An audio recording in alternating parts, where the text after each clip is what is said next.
Hey guys, it's Brigitte with San Diego Seed Company, and we're in the garden. I'm going to talk about dahlia troubleshooting. A lot of you guys have grown dahlias for the very first time because you bought clumps from us, and we're so happy and so proud to be a part of your dahlia growing journey. Now let's kind of talk about some of the things that may go wrong in the season, and I'm going to jump into that in this video. Before I do that, make sure you hit the like and subscribe button so we can follow you all year long as you grow dahlias and other beautiful plants and flowers in zone 9 and 10, and so we can help you grow better. Okay, so I've got a dahlia here, and I'm not going to lie, I'm not quite sure why it hasn't sprouted and why I'm not seeing any green. My other plants look really good, so we're actually going to dig it up and examine it. But before I do that, I just want to mention that dahlias are very easy to grow, but they do have a little bit of personality. Every clump you get is going to be a little bit different, and also they look different based on their varieties. Some varieties produce really big, bulbous, kind of round looking clumps or tubers. Others are more long and dangly. It all depends on the variety, the age, how they were dug up. So whatever you get, keep in mind, don't compare it to wanting the biggest clump possible, because the biggest clump doesn't always give you the biggest plant. In fact, you can actually plant with just one single little tuber. So let's see what's going on here. Wow, so look at this. So this is not sprouted yet, which is surprising to me. So we're gonna do a little investigation and figure out what's going on. It's been in moist soil, the temperatures are warm enough. I'm going to feel and see. These all feel pretty hard, which is nice. That means that they are viable. We might have a soft one here or there, but it does mean that that particular one has rotted. Dahlias come from Mexico, and they're actually pretty drought tolerant. And if they sit in moist soil for too long, they can actually rot. And that is basically where these tubers, think of them like little mini potatoes, actually get squishy and they rot. When you're looking at the anatomy of a dahlia, you want to make sure that you have plenty of energy, which are these guys. This is where the energy stores are. When you have one that is so big, it is very likely that some might break off. That's not the end of the world. And then you have a neck. So this is where, if you could imagine with me, the last year's plant was growing, right? And then it got chopped off. So this is the neck that holds basically the root system, okay? Somewhere on this neck, we should be seeing some type of eye or a sprout. So we're looking, and I'm not seeing one. Now, it is very difficult to see eyes, that's a funny term, to spot the eyes on a dahlia when you are not experienced in doing that. I'm pretty experienced here, but I'm still noticing nothing. I'm not noticing any sprouts. So what we can guess probably happened was the neck is broken, and looky there.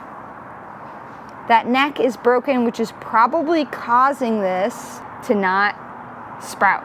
See how that's broken like that?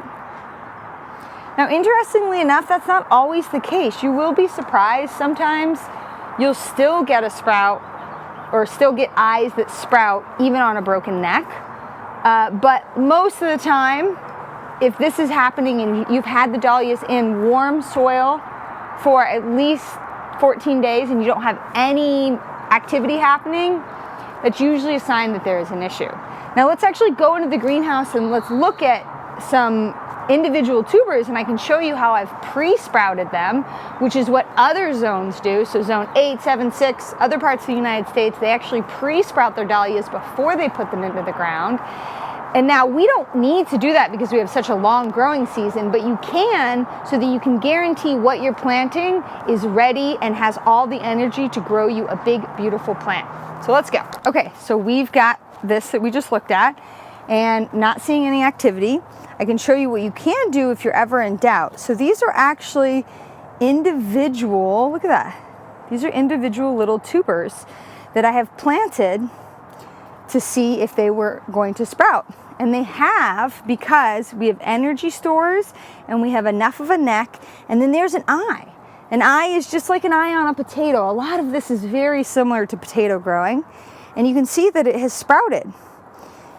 This is what other climates do. They actually get their stuff started much earlier so they can make sure to get blooms in a shorter season. For us, we typically do this to make sure that they're viable. I've got several trays of these, and it is so interesting because you would think, like, look at this big boy. This guy's really big, right? You'd think, all right, bigger, tuber, more energy, this one's gonna sprout right away. Not necessarily the case. Look at this little skinny guy. And that's all dependent on when the tuber was taken off of the clump.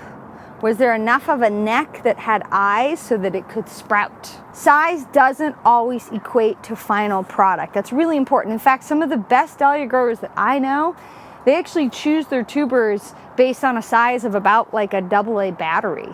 So relatively small because they're easier to store. There's a lot of benefits to it. But you can take, whenever in doubt, you can take your clump and you can try to sprout this either before or after. At this point, because we've dug this up and I can see that there's a pretty big crack right down the middle, I'm fairly confident that I won't be able to get this to sprout. But if you have a rare variety, or if you really want to try to get this to sprout and save it, I can simply cut this down the middle and plant out the two sides and see if any individual eyes start to develop.